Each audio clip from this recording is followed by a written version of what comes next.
US ఏం చేసిందంటే Iranian vessels ఏవైతే ఉన్నాయి కదా స్ట్రైట్ ఆఫ్ హోర్మూజ్ దగ్గర ఆ గల్ఫ్ ప్రాంతాన్ని కంప్లీట్గా తన కైవసంలోకి తీసుకొని ప్రయత్నం చేసింది. నువ్వు గల్ఫ్లో పోయి గల్ఫ్ గల్లీలలో కూడా నీ పెత్తనం చూపిస్తున్నావు, బట్ నీ అమెరికా గల్లీలలో ఏమవుతుందో తెలుసా ట్రంప్ అని అనేది నీకు క్వశ్చన్ ఇవ్వాలి. న్యూయార్క్ సిటీ ఏదైతే ఉన్నదో చూడు మీది, అది కొలాప్స్ అవుతున్నది, నీకేమన్నా అర్థమవుతుందా అని అంటున్నా. జిహాదీ సపోర్టర్లకు న్యూయార్క్ సిటీ అని అనేది ఒక సేఫ్ ప్యారడైజ్ అయిపోయింది. దే మైట్ గెట్ ది 72 హూర్ in New York city itself, but provided you need to take a concrete action. Peaceful ప్రొటెస్టులు ఏవైతే యాంటీ ఇస్లామిక్ ప్రొటెస్టులు జరుగుతుంటే ఆ ఐఎస్ఐఎస్ ఐడియాలజీని మాత్రం ఖండిస్తలేదు, బట్ ఇట్లా బాంబులు వేసులు తప్పు ఎక్సెట్రా ఎక్సెట్రా అని మాట్లాడుతున్నారు.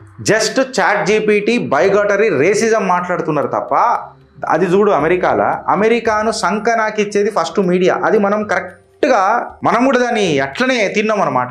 Gautam Model School, Sun City branch, admissions are open for 2026.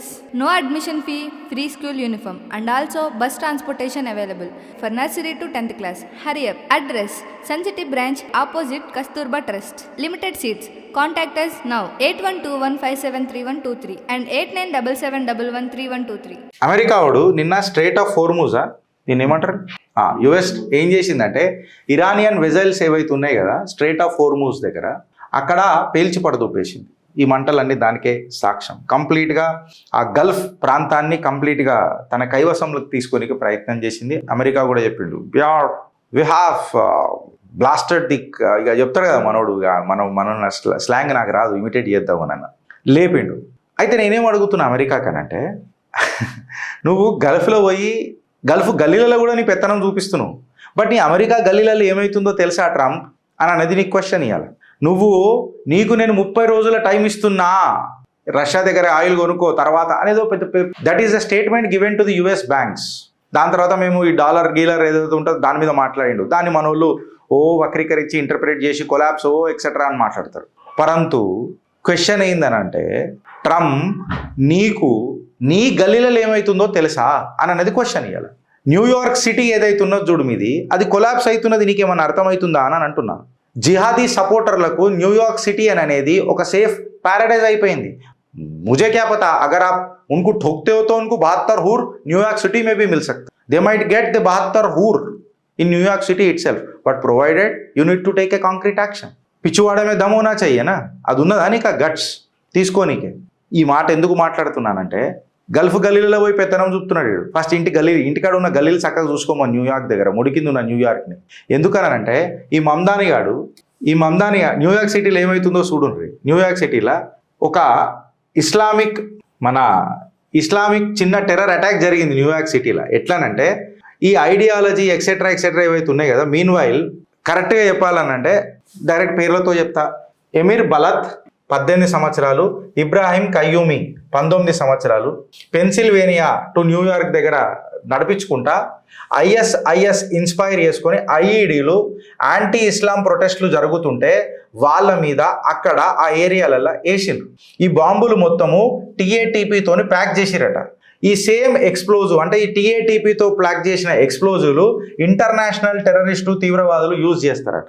ఈ ఘట్టం జరుగుతుంటే ఐఈడి పెట్టి కొడుతుంటే పీస్ఫుల్ ప్రొటెస్టులు ఏవైతే యాంటీ ఇస్లామిక్ ప్రొటెస్టులు జరుగుతుంటే వీళ్ళు ఈ బాంబులు వేస్తుంటే ఈ చిల్లరగాడు మమ్దాని ఈడు భార్య ఏమని అనంటే ఆ ఐఎస్ఐఎస్ ఐడియాలజీని మాత్రం ఖండిస్తలేదు, బట్ ఇట్లా బాంబులు వేసులు తప్పు ఎక్సెట్రా అని మాట్లాడుతున్నారు. ఒక్క దగ్గర కూడా వీళ్ళు రాసిన ట్వీట్లల్లా జీరో ఇస్లామిక్ రాడికలైజేషన్ ఈ ఫండమెంటలిజం అని చెప్పి పెట్టినరా? ఒక్క దగ్గరన ఐఎస్ఐఎస్ని ఖండించిండ్రా? ఈ ఇద్దరు ఇస్లామిస్టులు ఎవరైతే ఐఎస్ఐఎస్తో ఇన్స్పైర్ అయినరో ఈ ఐఈడీలు వాడినరో ఇది తప్పు అని చెప్పి ఖండించిండ్రా? జస్ట్ చాట్ జీపీటీ బైగాటరీ రేసిజం మాట్లాడుతున్నారు తప్ప ఏం మాట్లాడుతున్నారు అని అనేది ఒక పెద్ద క్వశ్చన్. మళ్ళీ ఇప్పుడు నా పెద్ద క్వశ్చన్ ఏంటంటే ఇప్పుడు ఈ ఎమీర్ గాడు ఈ ఇబ్రాహిం గాడు ఎవడైతే ఉన్నాడో వీళ్ళు యాక్చువల్లీ అమెరికన్సా లేకపోతే ఏమన్నా అక్కడ చదువుకోనికి వచ్చిర్రా సెటిలర్లా ఏందని అనేది ఒక పెద్ద క్వశ్చన్. సిఎన్ఎన్లో కూడా వచ్చిన ట్వీట్ ప్రకారం అగర్ మనం పోయి చూస్తే ఫ్రెండ్స్, ఈ న్యూయార్క్ సిటీ దగ్గర ఎక్కడైతే ఉన్నదో మీడియా ఎట్లా కూడా కవర్ అది చూడు అమెరికాను సంకనాకిచ్చేది ఫస్ట్ మీడియా. అది మనం కరెక్ట్గా దాన్ని ఏమంటాంరా, మనం కూడా దాన్ని అట్లనే తిన్నాం అన్నమాట. మీడియా కూడా ఎక్కడ కూడా ఐఎస్ఐఎస్ మెన్షన్ చేస్తలేదు, ఈ ఐఈడి చెప్తలేదు. వీళ్ళు బాంబే వేసేటప్పుడు ఏమని మాట్లాడతారు, ఒక స్లోగన్ మాట్లాడతారు. తెలుసు కదా మీకు ఆ స్లోగన్ ఎందుకు బాంబు వేసేటప్పుడు మాట్లాడతారు. ఆ మెన్షన్ కూడా ఇక్కడ పెడతలేరు. ఎందుకు వేసిరో కూడా చెప్తలేరు. వాళ్ళు ఏమని మాట్లాడుతున్నారు అని అంటే ఒక మెడ్లైన్ మ్యాన్ చేస్తున్నారు. ఏందనంటే mayor mansion as if he was the target, the bomber became the invisible, isn't incompetence it's coordination. Mamdani కానీ అట్లా చేయనికి వచ్చిరు ఇట్లా చేయనికి వచ్చిరు అన్నట్టు ఏదో మాట్లాడుతారు. మమ్దాని గాని ఇంటి దగ్గర జరుగుతున్నది, మమ్దాని గారు దాన్ని ఖండిస్తలేడు, ఇస్లామిక్ ఫండమెంటలిజాన్ని ఖండిస్తలేడు. అండ్ మోర్ ఓవర్ మమ్దాని గాని భార్య first lady of New York city Rama Duwaji అనుకుంటా తన పేరు, రమా దువాజీ, సుమారు 70 పోస్టులకు ఆమె లైకో షేరో కమెంటో కొట్టింది. ఏందనంటే ఈ జూయిష్ రేపులు ఏవైతే జరుగుతాయో చూడు ఇజ్రాయేలీ ప్రజలై వాటిని సమర్థించుకుంటా వీళ్ళు మానవతావాదులా అని చెప్పి మాట్లాడుతున్నారు. బుచ్చర్ బైడెన్ అని చెప్పి బైడెన్ అంటున్నారు, ట్రంప్ను తిడుతున్నారు. ఈ జెనసైడ్కి కారణం అమెరికా అని చెప్పి మాట్లాడుతున్నారు. అమెరికాల ఉంటూ ఈడికి ఆగలే కులే ఆమ్ నడుస్తున్నది అమెరికాలో. న్యూయార్క్ సిటీలో ఇగో ఇట్లా బట్టలు కట్టుకొని జెండాలు పెట్టుకొని ఇంకొక అమెరికన్ సోల్జర్ని కూడా సంపుర్రి అని చెప్పి నడిపిస్తున్నారు మొత్తం. అల్ Kasam you make us proud అని చెప్పి మాట్లాడుతున్నారు ఏదో స్లోగన్. అయోతుల్లా ఐఆర్జీసీ జనరల్లు వీళ్లకు ఆదర్శమూర్తులంట. ఇది న్యూయార్క్ సిటీలో జరుగుతున్నది. ఇది ఇప్పుడు నేను ఇది వీడియో పెడితే మళ్ళీ కమ్యూనిటీ గైడ్ లైన్స్ వస్తాయి కాబట్టి నేను ప్యూర్లకు అట్లా పెట్టిన అని కిందేసి తొక్కుతున్నారు ఆడ స్ట్రీట్ల మీద అమెరికన్స్ని. ఈ ట్రంప్ గాడు పోయి గల్ఫ్ గల్లీలలో బాంబులు వేస్తున్నాడు ఇల్లు చక్కగా చేసుకొని ఇక తెలివి లేనోడు. ఇక మొత్తం ట్వీట్లు గీట్లు అన్నీ నేను మొత్తం చరిత్రనే తీసుకొని వస్తా కదా వీళ్ళందరూ. వీళ్ళేమో పీస్ఫుల్గా గిట్లా ప్రొటెస్ట్ చేస్తుంటే గిళ్ళ మీద అటాక్ చేస్తూ నువ్వెవడైతే డైరెక్ట్గా టెర్రరిజంని సపోర్ట్ చేస్తా అని చెప్పి మాట్లాడతాడు చూడు, నువ్వు ఆన్ని తీసుకొని వచ్చి మేయర్ చేస్తే నీ నీ నీ ఏమవుతుంది నీ దేశం ఏమవుతుంది? టెర్రర్ హాట్స్పాట్ అవుతుందా కాదా? అదే ఇలా అమెరికా అయ్యింది. అదే ఇజ్రాయేలీలకు కరెక్ట్ చేస్తుంది. వాళ్ళని గెలికిండ్రు కదా. ఇప్పుడు ఎవరెవరైతే అంటాడు కదా అట్లా చంపడం తప్పు కదా, అట్లా చేయడం తప్పు కదా. ఫర్ ఎగ్జాంపుల్ ఎందుకు తప్పు అని అంటే ఇజ్రాయెల్ ఏం చేసింది తెలుసా? ఏదైతే ప్రపంచ దేశాలు ఈ వెపన్ని బ్యాన్ చేసినాయి చూడు, వైట్ ఫాస్ఫరస్ బాంబు అంటారు దీన్ని. ఇజ్రాయెల్ ఈ వైట్ ఫాస్ఫరస్ బాంబుని వేసి పడేసింది. రెసిడెన్షియల్ ఏరియా ఆఫ్ లెబనాన్ దగ్గర ఇజ్రాయెల్ వేసి పడేసింది. ఇవే కంప్లీట్ పిక్చర్స్. వీళ్ళు ఇప్పుడు ఏమంటారంటే బ్యాన్ అయిన బాంబు వేస్తారనంటే బ్యాన్ అయిన బాంబు ప్రపంచ దేశాలు వైట్ ఫాస్ఫరస్ని బ్యాన్ చేసినాయి. సివిలియన్స్ మీద ఆర్మీలలో వేసుకోవద్దు, స్కిన్ బర్న్ ఏమో అయిపోతుందట. మళ్ళా పిల్లలని ఓవెన్లో పెట్టి సంపుడు తల్లి ముంగట ఇది కరెక్టా? ఇది యాక్సెప్టెడా? ఇది బ్యాండ్ కాదా? ఇప్పుడు ఎవరిది సంసారం అంటే నువ్వు చేస్తే సంసారం, ఇజ్రాయెల్ వాడు చేస్తే వ్యభిచారం అవుతుందా? ఈ మీడియా నరేటివ్లు అన్నీ చేస్తారు. CNN రూల్ అక్కడక్కడ ఇట్లా పెట్టి డెడ్ నగర డిమ్కాన్ అనగానే మనం అందరం ఆనందం కావాలి. వీళ్ళకి సింపతి చేసేసేయాలి. ఈ సింపతి ఈడికి ఆగలే చూపిస్తా. The sun never in Great Britain అని అన్నాడు కదా ఒకప్పుడు. అక్కడ స్కూళ్ళల్లో క్లియర్ కట్గా పిల్లలకు ఫోర్స్ చేసేస్తున్నారు ఇస్లామిక్కి కన్వర్ట్ కానికి. ఇది అమెరికాలో జరుగుతున్నది, బ్రిటన్లో జరుగుతున్నది. ఎక్కడైతే యాక్చువల్ ఇస్లాం ఉన్నది చూడు, యాక్చువల్ ఇస్లామిక్ కంట్రీస్ ఉన్నాయి చూడు, వాళ్ళేం మాట్లాడుతున్నారో చూడు. Gulf countries are tired of radical Islam. They just want build world class finance and smart cities, skyscrapers, AI, host the World Cup. We welcome investors, tourists at alarming rate. Less emphasis on religion and more growth. Islamic countries ఏం మాట్లాడుతున్నాయి? మాకు radical ఇస్లాం అనేది వద్దు, మేము మంచి business చేద్దామని అనుకుంటున్నాం, world class financial స్ట్రక్చర్లు తయారు చేద్దామని అనుకుంటున్నాం, స్మార్ట్ సిటీలు తయారు చేద్దామని అనుకుంటున్నాం, స్కై స్క్రాపర్లు కడదామని అనుకుంటున్నాం, మేము వరల్డ్ కప్స్ హోస్ట్ చేద్దామని అనుకుంటున్నాం. ఈ ఫండమెంటలిజం ఇది వద్దు అని అంటే ఎవడైతే యాక్చువల్ ఇస్లామిక్ కంట్రీస్ ఉన్నాయి చూడు వాళ్ళేం మాట్లాడుతున్నారు? వీళ్ళ గల్లీలల్లా వెనకటికి ఉసురు ముడుతుంది కదా, వీళ్ళు మనకు అట్లనే చేసిరు కదా. ఉసురు ముడుతుందా? ముట్టదా? ఖచ్చితంగా ముడుతుంది. ఇప్పుడు నేను వాళ్ళని అడుగుతున్నా ఏందనంటే, ఓ పెద్ద నెరేటివ్ నడిపిరు కదరా నా ప్రభుత్వం మీద కూడా, మా బీజేపీ ప్రభుత్వం మీద కూడా. అమెరికా వాడు వచ్చిండు, ఇండియన్ వాటర్లలో ఇరాన్ షిప్పును వలగొట్టేసి మీకు ఏమైనా సిగ్గులు శరాలు ఉన్నాయా అని చెప్పి మాట్లాడారు కదరా. దాని మీద మేము జవాబు ఇచ్చినాం కదరా. అయితే నేనేం అడుగుతున్నా, ఈ ఫోటో మీకు అందరికీ గుర్తున్నది కదరా. ఒకసారి ఎక్స్ నేవీ ఆఫీసర్ ఈయనని కిడ్నాప్ చేసిర్రు. ఎక్కడి నుంచి కిడ్నాప్ చేసిర్రు? ఇరాన్ నుంచి కిడ్నాప్ చేసిర్రు. ఎక్కడ పంపించిర్రు? పాకిస్తాన్కి ఇచ్చిండ్రు. ఏమని పంపించిండ్రు? ఈయన ఒక గూఢచారి స్పై అని చెప్పి పంపించిండు. సో ఆ లంగలుచ్చ గొంతులకు నేను అడుగుతున్నా, సిగ్గు శరం లేని ఆత్మలను అడుగుతున్నా, మళ్ళీ ఆనాడు ఇరాన్ మీద గొంతెందుకు లేవలేదురా మీది? ఒక భారతీయుడు, ఆయన స్పయ్యా సైనికుడా పక్కకు పెట్టు, భారతీయుడు కదరా, భారతీయుడు కదా. ఆడ నా దేశ ప్రధాని నా ప్రభుత్వం కొట్లాడుతున్నది పంచాయతీ. అయితే ఇంకా ఆయన బయటకు కూడా వచ్చిండు అనుకుంటా, వస్తాడు అనుకుంటా. నేను మంచి చేసినప్పుడు కాళ్ళు గడికి నెత్తి మీద నీళ్ళు పోసుకుంటా ప్రభుత్వాన్ని, ఓ భారతీయుడిలాగా. తప్పు చేస్తే 220కో 40కో మనం ఆగొద్దు అని తపనలా మాట్లాడతా. ఇప్పుడు మాట్లాడుర్రా అని అంటున్నా. వీళ్ళు ఎవడన్నా మాట్లాడుతున్నాడా? ఇప్పుడు ఖండించిర్రు ఎవడన్నా? అదే షిప్పు ఛాతి గుద్దుకున్నారా? వాళ్ళు ఒక భారతీయుడికి ఇంత పెద్ద అన్యాయం జరిగితే మాట్లాడరా? ఇరాన్ అని చెప్పి మాట్లాడాలి కదా. ముసలి కన్నీళ్ళు.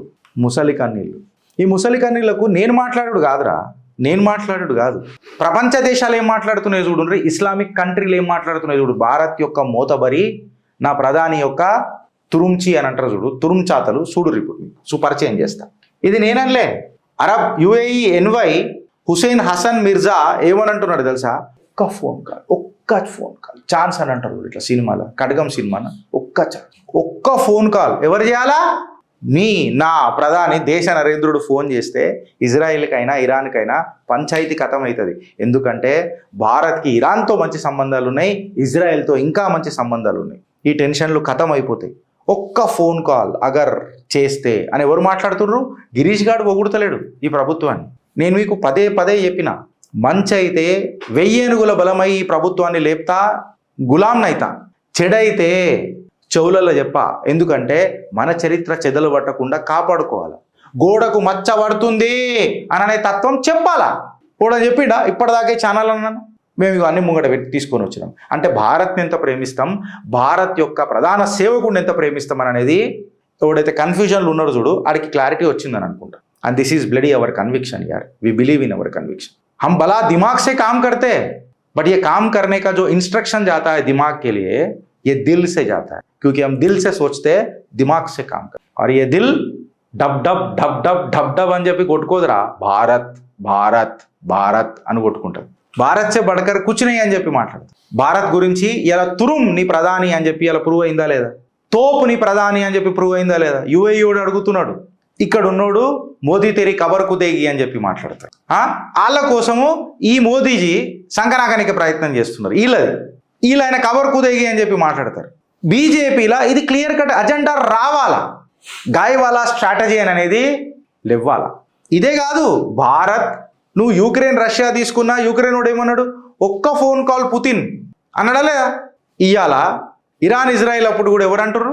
సరే ఇప్పుడు ఆడెవడో ఒక పార్టీలో ఒకడు అన్నాడు, ఇరాన్ షిప్పుని చేస్తే మోడీ ఏం బీకిండు అని అన్నాడు. ఇంకొక షిప్పుని నా డాక్యార్డ్లో పెట్టిండు, నా భారత్ డాక్యార్డ్లో. దాని అమ్మ జీవితం ఎవరికన్నా ఒక్కోడికన్నా జిగర్ల దమ్మున్నదా దాన్ని ముట్టనికి? ఇప్పుడు రమ్మన్ నా ఇండియన్ వాటర్లకు రమ్మన్ రావని ఆ ప్రతిపక్షాలను అడుగుతున్నా. రమ్మన్ అవులాళ్ళందరూ నువ్వు పార్టీని ఇన్సల్ట్ చేస్తున్నావేమో అని అనుకున్నావు, నువ్వు కేవలం ప్రధానమంత్రిని ఇన్సల్ట్ చేస్తున్నావు అని అనుకున్నావు, నువ్వు నా భారత నౌకాదళాన్ని ఇన్సల్ట్ చేస్తున్నావు చూడు. రమ్మ నా కొడుకుని ఇప్పుడు ఎవడో ఉన్నది కదా ఒకటి ఇరాన్ షిప్, భారత్ నీళ్ళల్లో పెట్టుకున్నాం మేము. కోన్ మైకలాలు కూడా వస్తాడో రావని అన్నాం కదా, వస్తున్నాడు ఎవడన్నా? ఉన్నా ట్రంప్ గానికి దమ్ము ఉన్నాయా అని సబ్మెరీన్లు రమ్మని ఇండియన్ దాంట్లకు. బిడ్డా మా రేడార్లకు వస్తే నీ స్టెల్త్ ఫైటరే ల్యాండ్ చేసినాం ఇడ కోయంబత్తూర్లో, యాదున్నదా నీకు? ఇది నా భారత్ గద్దలు ఎగిరినప్పుడు ఏమైంది మీ అందరికీ తెలుసుగా. ఇండియన్ ఎయిర్లైన్స్ ఫ్లైట్ ఆకాశంలో ఉంటే సెక్యూరిటీ గార్డ్ లెక్క సాగనంపిన్రు. ఉన్నా మీ అవకాశం భారత్ మీద మాట్లాడనీకే? ఏదో మాట్లాడతారు, చారణ తెలిస్తే భారణ మాట్లాడతారు. చదవాలరా, చదివితే అర్థమవుతుంది భారత్ గొప్పతనం, ఈ దేశ ప్రధాని గొప్పతనం కూడా అర్థమవుతుంది. మళ్ళీ నువ్వు ఏంది ఇప్పటిదాకా బరాబర్ విమర్శిస్తా. నా ఇంట్లో పంచాయతీలు కావా? పంచాయతీలు లేకుండానే పెద్దగా అయినా ఆల్మొగలకు పంచాయతీలు కావా? అన్నదమ్ములు కొట్లాడుకోరా? తల్లిదండ్రులను అప్పుడప్పుడు వ్యతిరేకించమా? ఇది కాదు నాన్న, ఇది కాదమ్మా అని చెప్పి వ్యతిరేకించమా? అట్లా అని చెప్పి ఇడవాస్తామా? నా పిల్లలు నన్ను వ్యతిరేకించరా? చది చెప్పమా, నచ్చ చెప్పమా? లేదా వాళ్ళు చెప్పిన దాంట్లో కూడా మతలబు ఉంటే ఖచ్చితంగా వినాలి కదా. 67,000 మంది ఇండియన్ నేషనల్స్ వచ్చిర్రు అలా తిరిగి భారత్కి. అండ్ ఫారిన్ మినిస్టర్ జయశంకర్ గారు కూడా చెప్పిండ్రు. గిరీష్ మళ్ళీ కాలమేఘాలు అన్నీ వెళ్ళిపోయినాయి భారత్ మీద అని వెళ్ళిపోలేదు. అసలైన సిసలైన ఆట ఈడికి మొదలవుతుంది. ఇప్పుడు ఒక ఇంటెలిజెన్స్ క్రాక్ అయింది భారత్ మీద. పాకిస్తాన్ వాడు ఎప్పుడు కూడా డైరెక్ట్ రాడు కదా. ఈజ్ ప్లానింగ్ సంథింగ్ బిగ్ అంట. లష్కర్ ఇంకా జైషే మొహమ్మద్ క్యాడర్స్ ఎవరైతే ఉన్నారో ఇండియన్ యొక్క నీళ్ళ ద్వారా 26/11 ఎట్టయితే చేసిరు చూడు, ఆ రకంగా చేసే ఒక ప్లాన్ చేస్తున్నారట. 300 మంది ట్రైన్డ్ మిలిటెంట్స్ ఎవరైతే ఉన్నారో స్కూబా డైవింగ్ చేసి అండర్ వాటర్ల నుంచి high speed motor boat operations ద్వారా ఒక సముద్రాన్ని యూజ్ చేసుకొని ఒక అటాక్ చేసే ప్లాన్లలో ఉన్నారట. ఇది ఇంటెలిజెన్స్ వర్గాలలో వచ్చిన కథ. ఇది 9th March 2026కి భారత్ నరేటివ్లో వచ్చిన ఒక పోస్ట్. రూమరా ఏందా అని అన్నది పక్కకు పెడితే భారత్ కాబట్టి అప్రమత్తంగా ఉండడం చాలా మంచిది. సో స్కూబా డైవింగ్ చేసి వచ్చిరు కాబట్టి తీర ప్రాంతాలు ఎక్కడెక్కడైతే ఉన్నాయో మజాక్ మస్కర పనులు కాకుండా ఎవడైతే అనుమానాస్పద పరిస్థితుల్లో మీకు కనిపిస్తాడో ఇమ్మీడియట్గా రక్షక బలగాలకో లేకపోతే దర్యాప్తు సంస్థలకో క్లియర్ కట్గా ఈ మెసేజ్ అందజేయాలనే ఈ చిన్నటి ఒక అప్రమత్తమైన న్యూస్ గంతే. జర జాగ్రత్తగా ఉండరు. మోదీ ఉన్నాడు కదా, రక్షక బలగాలు ఉన్నాయి కదా, దోవల్ సాబ్ ఉన్నాడు కదా, జేమ్స్ బాండ్ ఉన్నాడు కదా, అమిత్ షా ఉన్నాడు కదా, సైనికులు ఉన్నారు కదా, పరాక్రమం గట్టిగా ఉంది కదా అని అంటే నీ ప్రతిభ కూడా నువ్వు కూడా సైనికుడివే. నేనేం చేయగలుగుతా కదా అని నాకు జర అన్ని సెన్సెస్ అన్ని జర ఓపెన్ చేసి పెట్టు. భారత్ మాతాకి జై.